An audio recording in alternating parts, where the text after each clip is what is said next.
All right, now we're here with Andy Young. Thank you for coming today. Thank you for having me. Yeah. Congratulations on making the choice to run for the school board. Thank you. And we, of course, want to start with probably the most obvious question. Introduce yourself to the voters, please, and what motivates you to run. My name is Andrew Young. I'm a Clear Lake native and a graduate of Clear Lake High School. I got motivated to run. I just want to help out, and I kind of want to see that the school can help the community grow and change as the community changes. Really important goal. So, in what school activities or in the school district level, what have you been involved in that have made you aware of what goes on at school? Well, I have two children in school. My son Vincent and my younger son William. They're starting to get more and more active in the school system. Vincent is now in the middle school, and my son William is in first grade. So we've been seeing that. And then my wife is a teacher, so I catch a lot of it on the backside at home. So Now, there are a lot of issues facing education, both locally, state level, nationally. mhm. What are you seeing as some of the current challenges that are facing, our educators in our school district? Well, I think some of the bigger issues are class sizes, mainly because of how many limited teachers there are. It's getting hard to get teachers and get qualified educators. So we're having to pack more into a classroom, which is really hard, especially at the lower levels. Also seeing a little bit of a interference, I guess I would call it, from some state laws that I think are a little overreaching. I know the big one has been that House bill and Senate bill that came out. I don't think banning books just for a content is a good thing. I think it might have had good intentions when it started, but I think they tried to pack too much into it and didn't spend the time on it. But we got to kind of follow what's out there and until something better comes along. But we do the best we can. You bring up that book issue. Mm-hmm. There's also the issue of educational allotments for private schools, the Mm-hmm. ESAs. What's your position on that? I think the private schools are a good thing. It gives parents an option, but I don't think taxpayer money should be paid to those institutions. I think that the tax money should stay with public schools because public schools are for everybody. If a kid doesn't want to go or a family doesn't want to go to a private school, the public school is one of the better I don't know if I want to say better, but is one of the options, and it's always there for them. So I think that money should stay with the public school systems. Mm-hmm. So, if you were elected, what would you hope would be accomplished during your term? I would like to see some of the programs both kind of reinstituted and expanded, especially up in the high school areas. I think we don't give the kids enough opportunity to learn about themselves and to prepare for life in general. I think we're really good at preparing them for college, but sometimes they're coming out and they're not necessarily ready for life without mom and dad. So I think they need that. I think also some arts, some industrial arts, and some other programs to help them learn about themselves. I know that was a struggle when I got out of what should I be doing for a living, and taking some classes that would be considered fun classes really helped me learn who I was and what I wanted to do. I would also like to see if we can start moving towards that smaller classroom, more intimate, where the students have more of an opportunity to have a more one-on-one with the teachers. You dug into some really good issues there in regard that kind of lean into workforce readiness and life readiness and Mm-hmm. all of those things. The school's done a good job in implementing some new apprenticeship programs and Mm-hmm. some other curriculum that maybe we haven't had in the past around STEM and Yep. medical. What other ideas do you have in terms of getting these kids ready for life after high school? I think we really need to kind of focus on some of the core things like finance, because that's always a challenge to learn. Okay, what do I do now that I don't have mom and dad to fall back on, and trying to keep these kids out of massive debt that it seems like we're all in anymore. I also think teaching them to have a functional knowledge of their, I want to say their environment, meaning I think every student should have to take a basic industrial arts class, learn about tools, learn about, some basic things, even if it's, how to shut the water off in your house, what happens when a breaker pops, things like that, so that, they're not just thrown into the deep end and and not knowing what's going on. So You mentioned readiness for life. mhm. What role do schools play in addressing some of the societal issues that our kids face around hunger Mhm. or poverty or mental health Yep. issues? What role do you see for the school in And that kind of that's a tough one because it's such a broad range of things, and every little instance that a student may encounter is going to be different. I think they need to have a good exposure to that. I think they need to be taught that there is hunger in the world, and that we need to be careful of our resources when it comes to not only hunger but some other things. We tend to be kind of a wasteful nation, unfortunately. Even though there is hunger in our own backyard, sometimes we're more focused on everybody else instead of looking at our own problems. And I think the schools can help redirect that a little bit. Um, you know, Government classes and just some humanities classes, even if they are just a semester, just learning about this is what's going on in our country and this is things that we need to fix or look at. I also think the schools would be good to, and I think they've done this in the past, requiring some community service so that the students understand that that's helpful to help their community. You need to get out there, you need to be part of that community. It also kind of ties into, I'd like to see programs to help cement students after graduation to our area. It seems like we lose a lot out to the world, and it'd be nice if we could keep more of them here and grow our area with our own homegrown students. So So as you think about your role on board and all of that, mhm.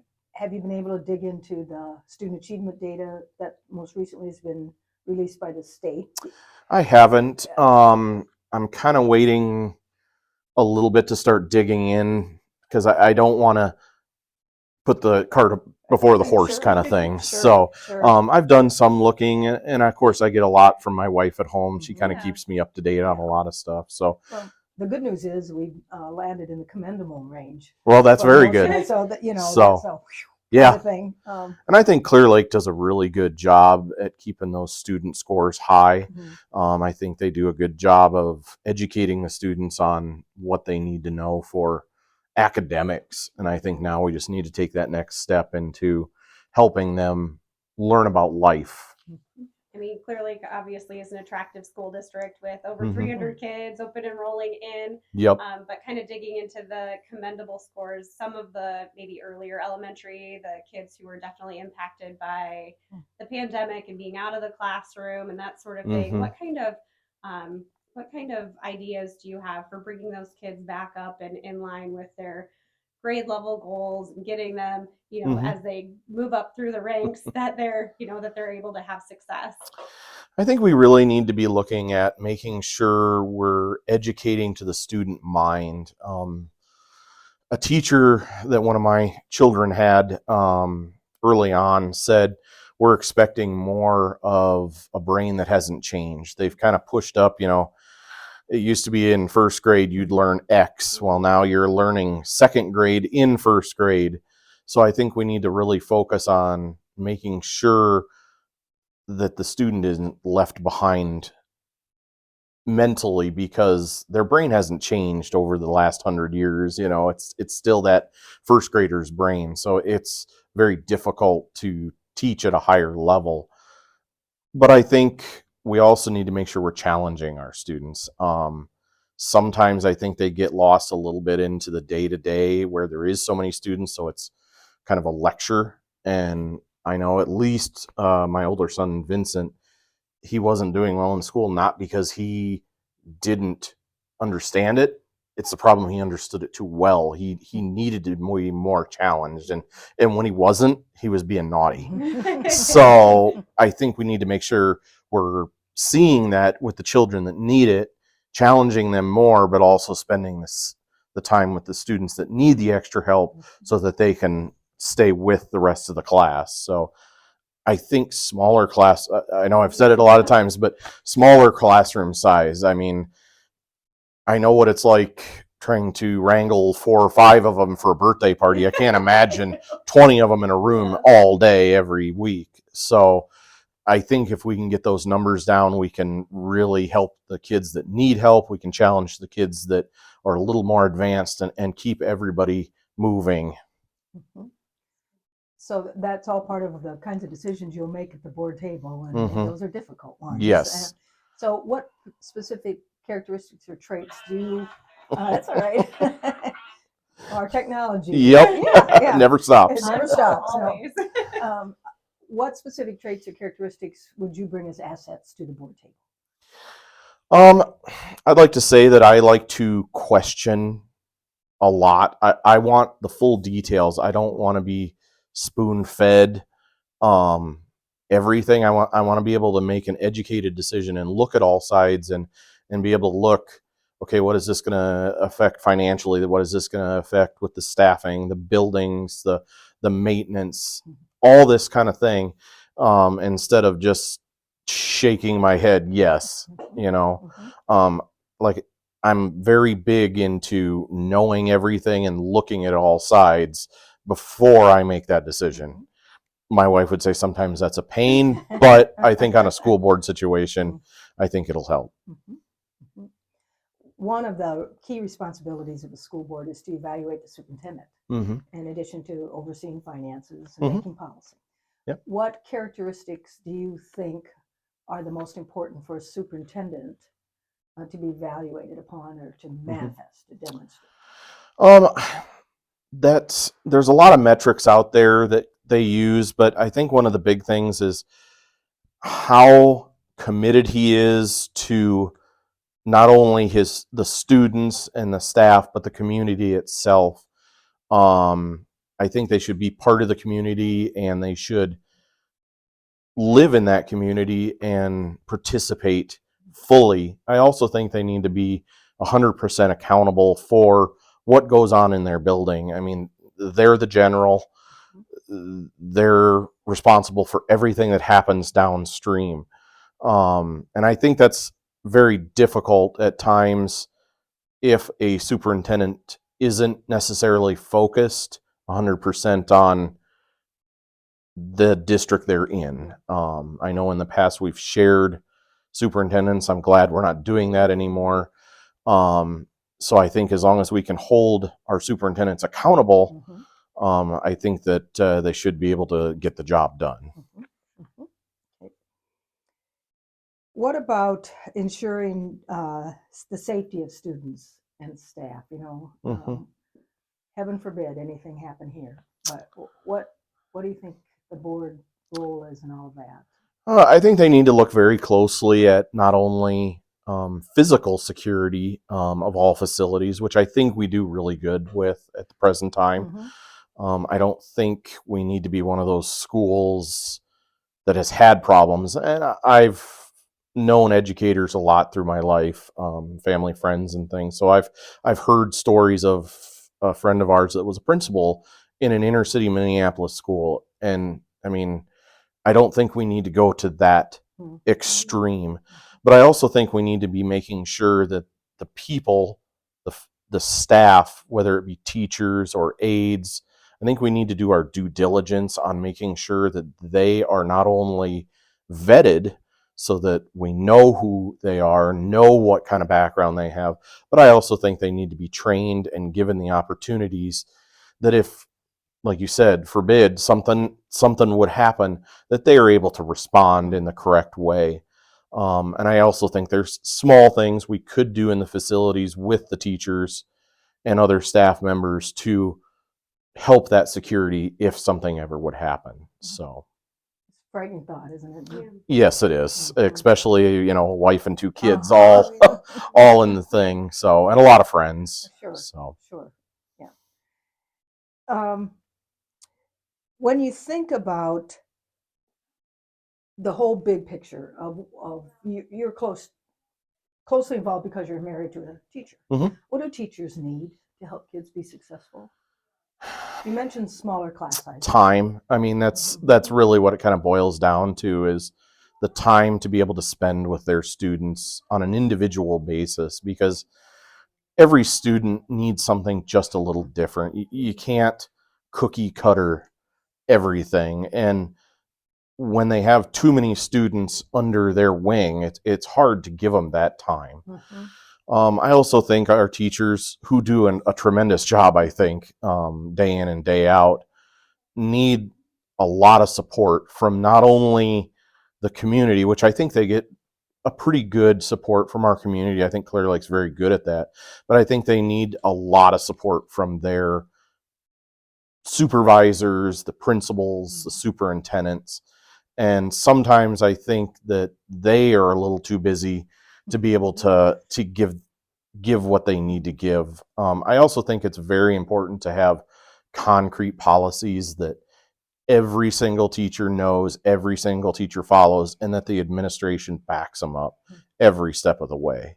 And I know that's been a frustration presented by multiple teachers that I've known, that sometimes they don't get the backup that they need. So that's something I would like to see happen, whether I get elected or not, is that we make sure that these policies are clear and that everybody is standing behind each other.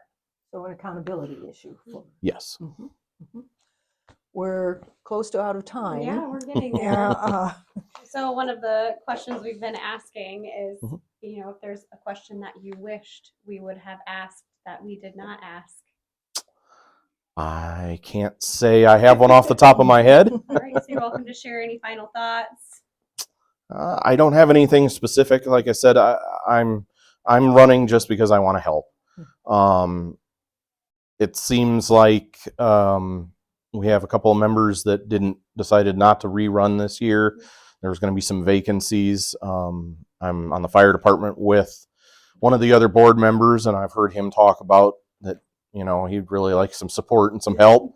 So that was kind of my motivation, between a couple of people saying, hey, why don't you go do this? So. Well, good. Well, thank you for joining us today.